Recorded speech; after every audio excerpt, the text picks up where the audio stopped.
Καλησπέρα, Κόλλη Φάρελ εδώ ξανά. Πίνουμε καφεδάκι στη Θεσσαλονίκη. Είχα πάει η Ελβετία τώρα στις διακοπές και γνώρισα την Μπριζίλντα από Ιταλία. Καλησπέρα. Είμαστε εδώ πέρα, πόσο καιρό είμαστε μαζί? Δεν είμαστε. Έχει λίγες μέρες εγώ την γνώρισα στην Ελβετία και κάναμε μαζί σκι. Και πήγα στο Ελιγρίνγκο εκεί στη κλαμπ στην Ελβετία. Περάσατε καλά? Πολύ καλά. Έχεις φίλους εκεί? Εγώ, αφού ξέρεις, εγώ όλο τον κόσμο τον γνωρίζω, Αντώνη. Είχε και το μαγαζί εκεί, δικό μου φιλαράκι είναι. Καλό παιδί, πολύ καλό παιδί. Από πού είναι? Από Ιταλία. Από πού Ιταλία? Από Ιταλία ρε μαλάκα, τι δεν καταλαβαίνεις, δεν ξέρεις. Εσύ Μπριτζίλντα? Και εγώ από Ιταλία, Και εκεί γνωρίσα την κοπελιά και λέω εγώ Ιταλία, εσύ Ιταλία, δεν... Ταλέψατε.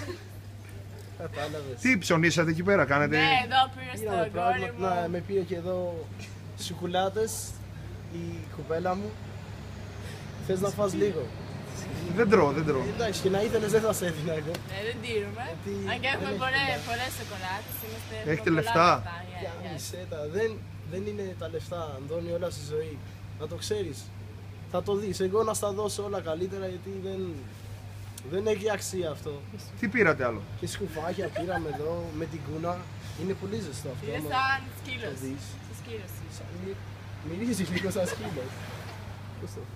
Και σβάγ είσαι πολύ. Σβάγ εδώ, πολύ ωραία μπλούζα. Σβάγ και σκουφιάκια. Σκουφιάκια, βάλ' το καλά βρεσί, αγάπη μου. Δεν μου πάει, Αντώνη. Σου πάει Κόλλη? Είναι ζεστό γιατί άμα θα κάνεις σκι να στο δώσω καμιά φορά. Snowboard κάνεις, πρέπει να κάνεις. Εγώ snowboard κάνω και σκι, τα πάντα κάνω. Και σουλίνες να σε περάσει και πλακάκια.